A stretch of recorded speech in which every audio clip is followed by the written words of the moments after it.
Ich habe mein Dessert schon vor langer Zeit bestellt. Warum muss ich warten? Oh je, jetzt muss ich mein Englisch verwenden. Waiter, waiter. Yes, madam. When will I become a tart? Hopefully never, madam. I love that joke. I think it's a great one. But in order to understand it, we have to speak English, we have to speak a little bit of German, and we have to be familiar with British English slang.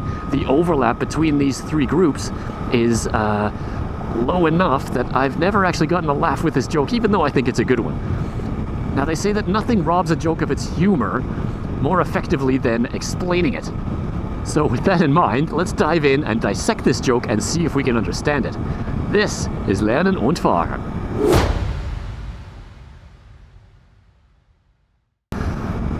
Let's start in... weißt du was? Fangen wir im Deutschen an. Ich spreche in den letzten Tagen zu viel Englisch. Im Deutschen haben wir das Wort bekommen. Was bedeutet bekommen? Das bedeutet etwas zu erhalten. Zum Beispiel, ich gehe ins Restaurant und ich bestelle einen Hamburger oder sowas, mir egal. Später erhalte ich das, was ich bestellt habe. Ich bekomme meinen Hamburger. Okay. Man kann das Wort bekommen wörtlich verwenden.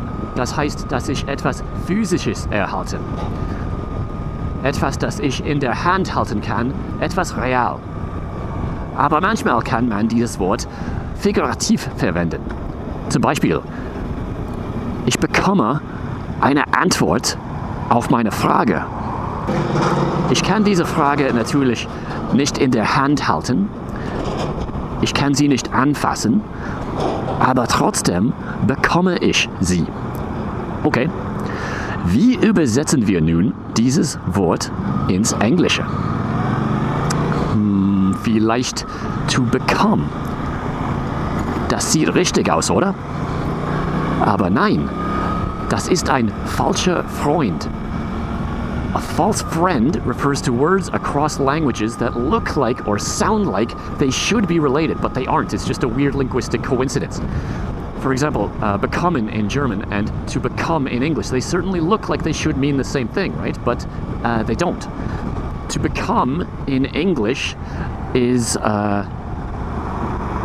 to transform into or to change into. For example, he became angry, or it's becoming cold outside.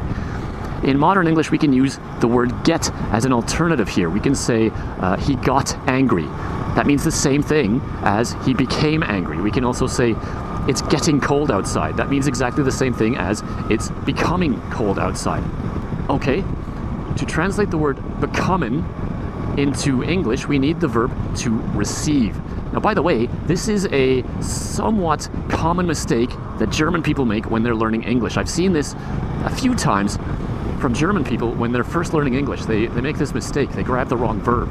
They'll say something like, I have ordered something off Amazon, but I do not yet become my order.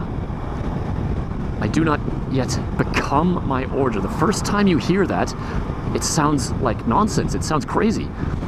But the more you learn about German, the more you realize, okay, I know what's happening here. They're thinking in German and they're trying to translate to English directly, and they just picked the wrong verb.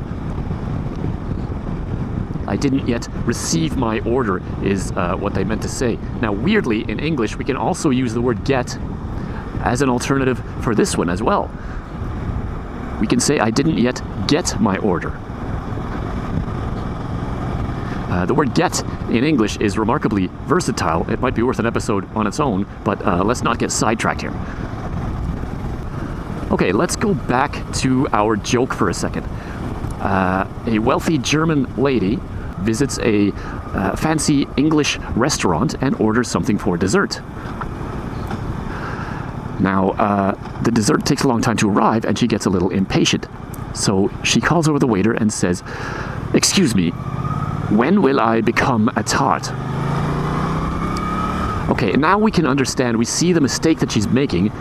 She was thinking in German in her head and she just picked the wrong verb in English. She meant to say, when will I receive a tart, or when will I get a tart? Okay, the way she phrased it, it sounds like she's asking, when will I turn into a tart? Which is, of course, nonsense. Okay, we're almost there, but what about the waiter's response? The snooty waiter looks at her and says, hopefully never, madam. What does that mean? In order to understand the punchline, we need to learn a little bit of British English slang, and this is very British. I've never heard this in North American English. A tart usually refers to a type of dessert, but in England, and only in England, and only very informally, a tart can also refer to a woman of ill repute, a woman who will say yes to any man regardless of circumstance, a tramp, I guess you might say. So in British English, we could reinterpret her question, because there's another possible meaning here. She might be asking, when will I become a tramp? When will I become a woman who would say yes to any man regardless of circumstance? And the waiter very snobbily answers, hopefully never, madam, because he's very snooty and he doesn't think that women should behave that way. Congratulations, we now understand the complete joke. And in the process of dissecting it, we have probably robbed it of any comedy value it might have had. But I still like this one. I still think it's kind of funny. Hopefully you found that at least a little bit amusing. So that'll do it for today. We will see you next time on Lernen und Fragen.